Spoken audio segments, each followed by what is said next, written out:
Hello, my name is Chris Truman. I'm IntelliCorp CTO. In this webcast, I'd like to show you how to use LiveCompare to build a smart Lifecycle app for your SAP applications. The smart Lifecycle app that we're going to build is called Chronograph. This is what the final output will look like. The chart measures our investment in custom code. All apps start with a Lifecycle question. In this case, our question is, what investments have we made in custom code throughout the lifetime of our SAP application? The answer to the question starts with one or more LiveCompare workflows. LiveCompare workflows provide an interactive way for us to explore the question and develop the means to answer it in an automatic, repeatable fashion. Apps provide a consumer-grade user interface that hides the details of the workflow model behind an easy-to-use HTML interface that runs on every device. LiveCompare apps make it possible for everyone involved in the SAP lifecycle to make better decisions about how to run SAP better through improved access to more accurate information. Finally, the workflow-powered app provides us with an automatic, repeatable way to answer our lifecycle questions. Let's build the app.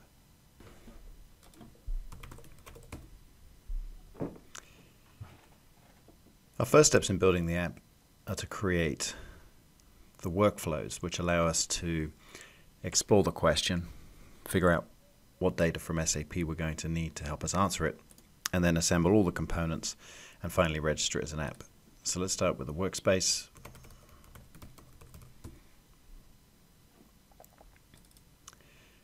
One of the things that I like to do is create a workflow called App Driver. I create that one first. I do this especially when I know I'm creating an app. It just makes it easy for me when I'm browsing all of my different workspaces and the workflows to find out which are the top level, really app supporting workflows. And I bury all of the detail in answering our question in another workflow, which in this case we'll call Chronograph. Now I know that this workflow is going to need to extract information on custom objects, and I suspect that there's already a LiveCompare template that does some or nearly all of everything that I need. So I'm first of all going to explore those to see if I can reuse some components from one of the standard IntelliCorp workflows. And I know there's a lot of analysis that we do of custom objects in our upgrade templates, so this is the place I'm going to start first. I'm going to look at the impacted used custom code. I'm not sure that's necessarily what I want because it focuses on the objects that we're actually using. I'm interested in all of our custom objects. So let's take a look at the Analyze Custom Code Quality. Okay, well, this looks a little bit more promising. I can see there's already an action here that's designed to discover objects automatically in SAP based on their type. And so what I'm going to do is I'm just going to take a few of these items, including the filtering. So basically everything up to the Analyze. I'm just going to copy that to the clipboard and paste that into my workflow. Now workflows are very interactive, so now that we've put these few bricks down, we can basically wire it up to one of our SAP systems. So let's go after one of the main development systems we've had for a long time. So this is actually a 4.6 system, so it should have a lot of custom objects stretching back to early to mid-1990s. I'm going to change the object types to Analyze. I'm only interested in programs. Of course, I could look up all of the different object types that LiveCompare supports, but we'll just do programs in this Chronograph demonstration app. Let's run the workflow. Okay, so that's come back with a little over 2,000 objects, which we can take a quick look at. Sure enough, there's all the programs. Fine. Now the next step is to try and work out when these objects were created. Now because we're dealing with programs, I know that the data that we want is actually in a table called TRDIR, so I can use the read SAP table action, and if I wire that up to the RFC system, set the table name. Having done that, let's give it a result as well. Just label that. Okay, now that I've wired it up, I can actually go in and just read a subset of the columns, and LiveCompare provides a lookup feature, which, because I gave it an RFC system and a table means it can query that table, and sure enough, there's the created on, which is the CDAT column. Okay, now rather than rerun the whole thing, I can use the run this only.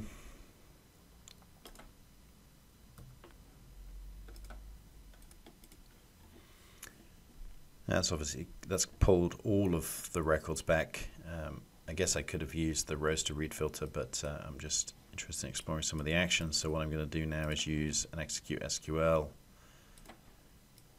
to just reduce, or really just append the CDAT column from this table to this table. So let's set that up. Source 1 is going to be the filtered object. Source 2 is TRDIR. Whoops. We need a result, and then some SQL.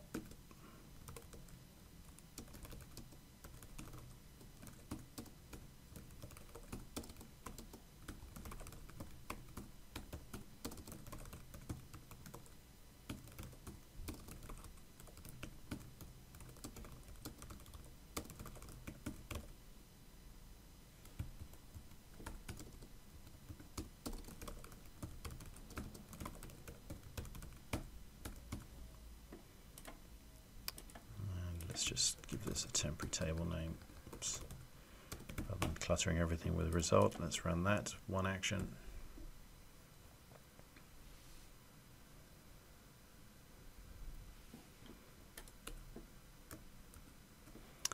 Great, that's provided us with the born on date, or the created date, for all of these objects. Now, I'm only interested in the year, so we're going to do a little bit of manipulation now of the data.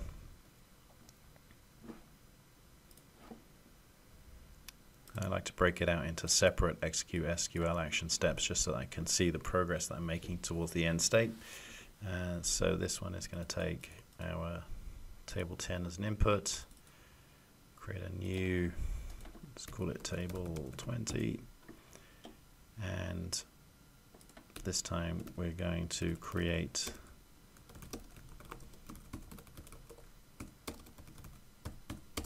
Now we can use some functions that are built into the SQL dialect that we use inside of LiveCompare, which allows us basically to extract just the year field from anything which contains something that the SQL system recognizes as a date. So we can pass it the CDAT column there. Again, just run that one action. Make sure I've got that right. Explore the data. Okay, that looks good. Oh, okay, I don't like the title of that column. That's something we can fix quite easily.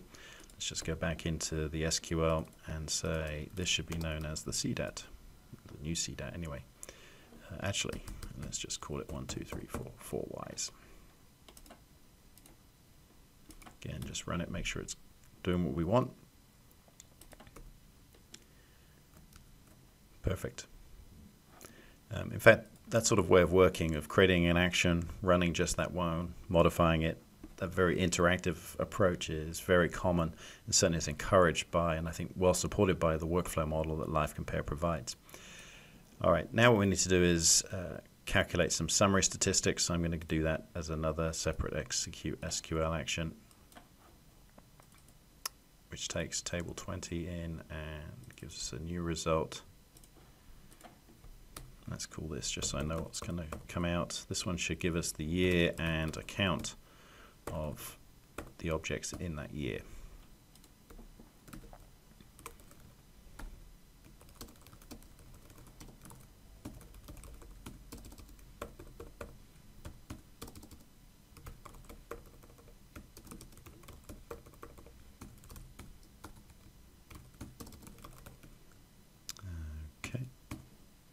Run that, make sure I've got the SQL right. Not quite right. I was expecting more rows than that. So what did I do wrong? Whoops. What did I do wrong? Okay, oh yeah. Of course, we've used an aggregate function. What we're missing is group by.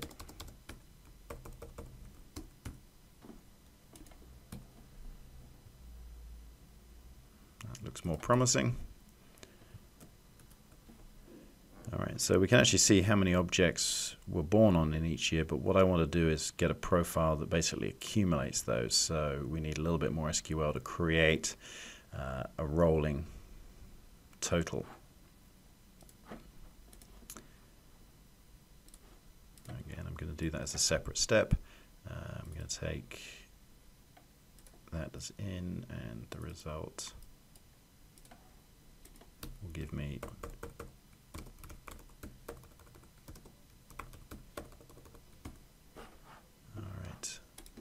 Now, the way I'm going to do this is I'm going to use one of the little shortcuts that's available as the options. Oops. What that'll do is copy all of the rows from the source table to, or source one table to the result, and then I'm going to use some SQL to add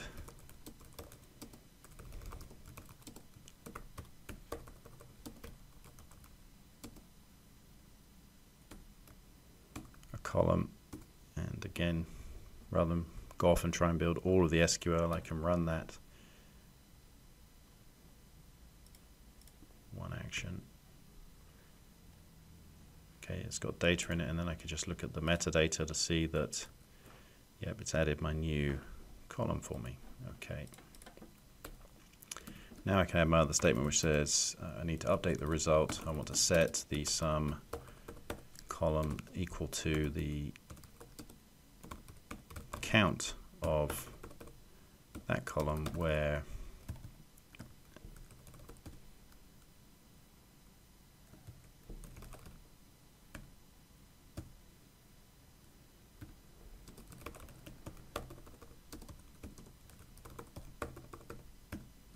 okay, let's have a look if I've got that right. Nope. All right, actually, this shows off no longer need to worry or either click to say view details, which brings up the error message, or hover over the mouse, put the mouse over the red X for the tooltip. We actually show now the error in the title directory. So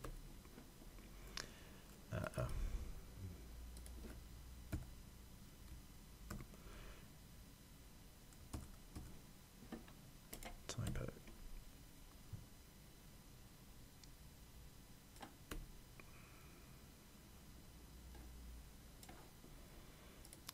Okay, let's fix that one. Whoops, I don't think I left the space. Let's just check. Yep, that looks all right. Okay, third attempt, got it right. Well, let's look at the values to make sure we have. So the sum after the first year is, yep, that should be the same as count. Then 465 plus 485, yep, 950, 950, 311, 1261. Okay, so this is our rolling total, and it's really these two columns that we're going to want to put into our dashboard report.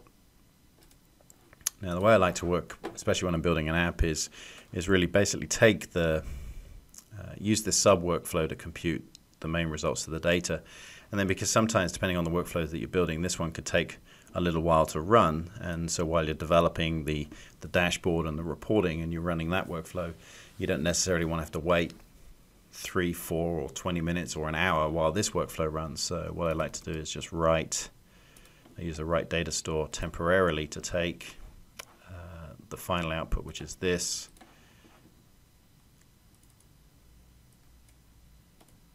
and I put it in a data store called app, and we'll just call this table chronograph after the workflow name. And now I can run that one action, and that provides, basically what I've done is I've just cached the results for this so I can use it more easily in my top level workflow. So let's look at that. We need to start by reading that data store. Eventually we'll replace this action with a run workflow before we publish everything as an app. So let's select the app data store, go to the table. We can use the drop down as chronograph, and let's create the result.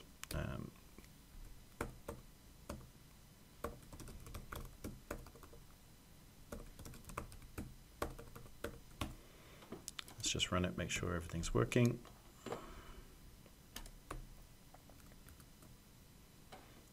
Okay, I'm going to just reduce that data down with another execute SQL.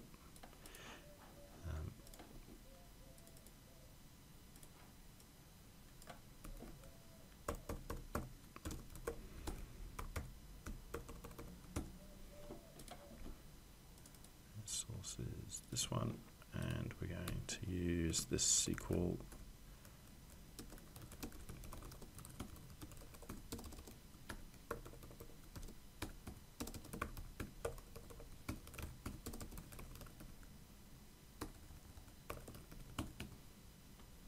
Let's just run that, make sure it's working. Okay, look at the results. Great. Now I know I can pass this. This is a perfectly formatted data set that will be accepted by the create dashboard action, and then by specifying the appropriate rendering options, I can turn that into my line plot so that we end up with that chart that we saw right at the beginning of the webcast. And my dashboards are created with the, whoops, might as well search for dashboard. Okay.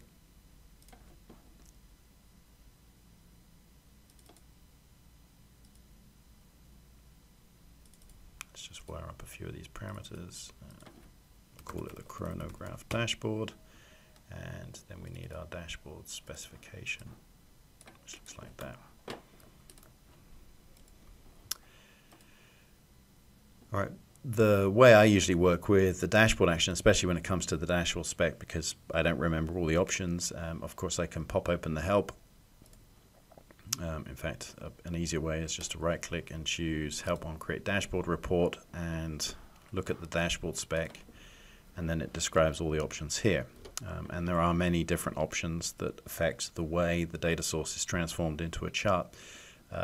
But to get me going, what I usually do is copy and paste from an existing create dashboard report action, and a good source of those are the standard apps which, oops, let's just save it, the standard apps which ship with LiveCompare. Now I've added just one of those half dozen or so standard apps to this project, just to avoid cluttering the display. And one of the things that you can do is, well, let's first of all create a temporary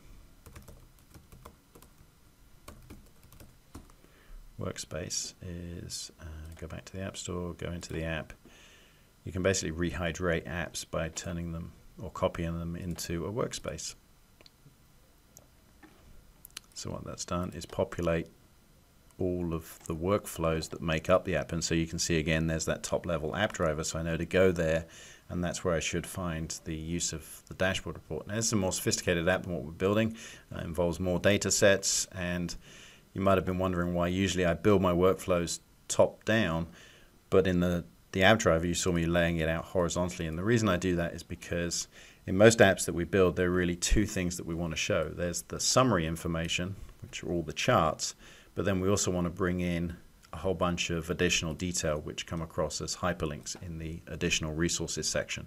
So I usually lay my workflows out where each section that's producing both a summary statistic and, if I scroll across, a detailed report, I lay those out in horizontal lines, and that way I can see if I follow this column down, there are all of my additional resources, and if I follow this column down, there are all of my summary stats.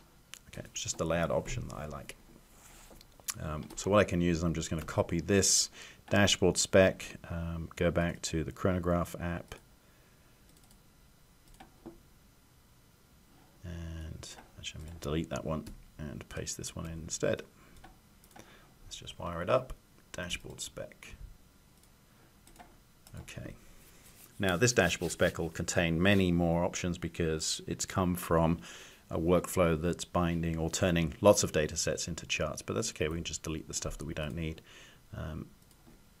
Now the basic idea behind the layout of reports is think of it a bit like an Excel spreadsheet where each row is made up of a number of cells, and in LiveCompare's dashboards there are 12 cells per row. And we use this span feature to say, well, how many cells do I want the chart to fill? So we've only got one chart, I'd like it to fill the entire row, so I'm choosing span 12 as my option there. That's the only cell I need, so I can really get rid of all of this other stuff. I do need that last row. And let's just change the type to line. Run that one action.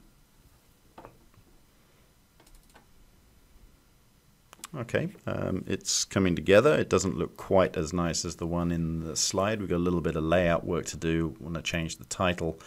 And while I've said that this should fill just one cell, I could do with making the chart itself or the image a little bit bigger. So let's go back into our dashboard specification now. Empirically, what we feel is that if you set the span to 6, set it to 400 in width. If it spanned 12, set it to 800. That's what we've done in all of our default charts. So the other thing I can set is the line width to 10. Run the action again. You see it's very interactive as you build up the result and where you want to present the information. Okay, it's looking a little bit better. I just need to set the title of the chart, and you can probably already see that the title comes from the label that we've given this data set. So if I say custom code by year, investment in custom programs by year, and rerun the action, then we get our dashboard chart, which looks pretty much the same as the one I showed in the introduction. So we can see, going all the way back to when this system came online, in that first year we added 465 custom programs, and then we've steadily tapered off in terms of our use of this, partly because it is a 4.6 system and much of our custom development has moved to newer versions of SAP.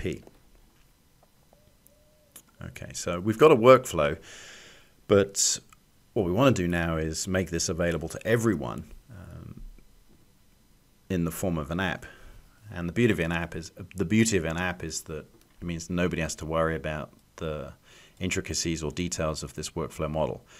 Registering a workflow or packaging up a set of workflows in an app is straightforward. We use the register as app wizard. Of course, what I have forgotten to do is replace this with my run workflow action. So let's just quickly do that.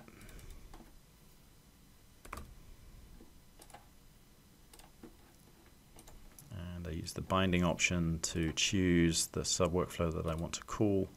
And okay, it's only offering me the system one, not the output. Oh yes, of course, the reason for that is,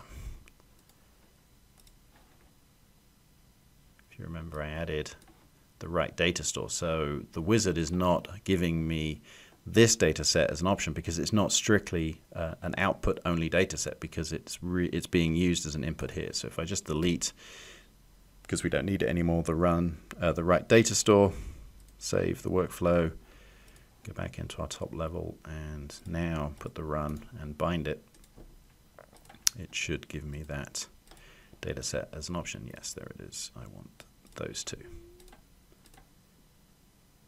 Okay, let's wire up the parameters. So there's our SAP system, and the result should go into there, and then we can delete that, move that guy down, and just lay it out a little bit.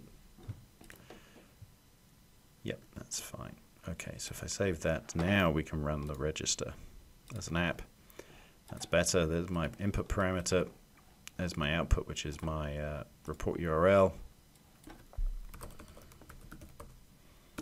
Measures our investment in custom programs by year for a single specified SAP instance. Let's pick an icon. I like that one. Finish. Okay, I can check the App Store to make sure it's registered. There it is. And as an editor, I can use the Go to Apps toolbar button to actually test out the experience of running the workflow that I've just developed as an app. So let's go into the App Store. There's the chronograph. We install it. Little badge tells me that it's going to be on my home screen. Go into the chronograph, it comes with a default variant which is wired up exactly how we set the parameters. So there's my system 1. So if I just pick that same SAP system again, I'm going to save that variant out and I can run it.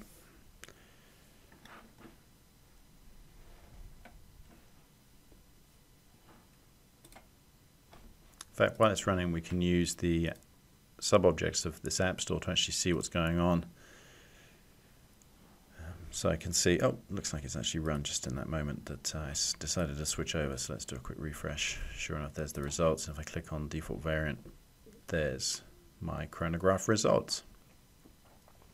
If I want to share the app, obviously I've got the project membership that I can set up within LiveCompare, so that allows me to limit access if I need to certain users. But if I want to make it truly public and share it with other LiveCompare customers, or LiveCompare users, that's very straightforward. Go into the chronograph.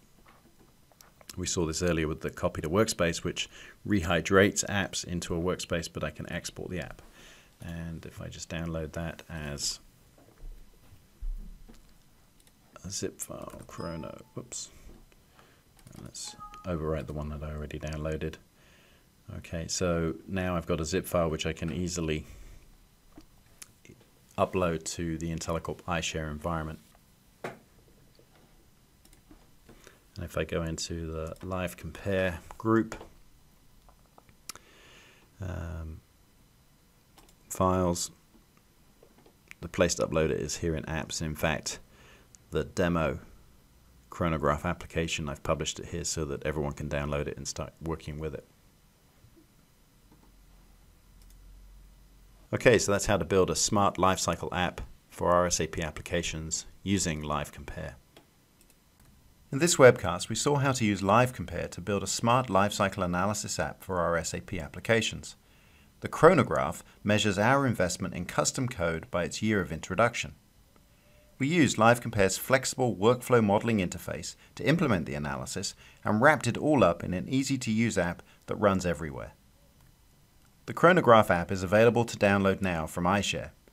You might like to modify the app to aggregate data across all your SAP instances, or perhaps combine it with data from accounting to show the total cost of ownership of your custom code. Please share your thoughts on our iShare forums. Thank you for watching this IntelliCorp LiveCompare webcast. Until next time, goodbye.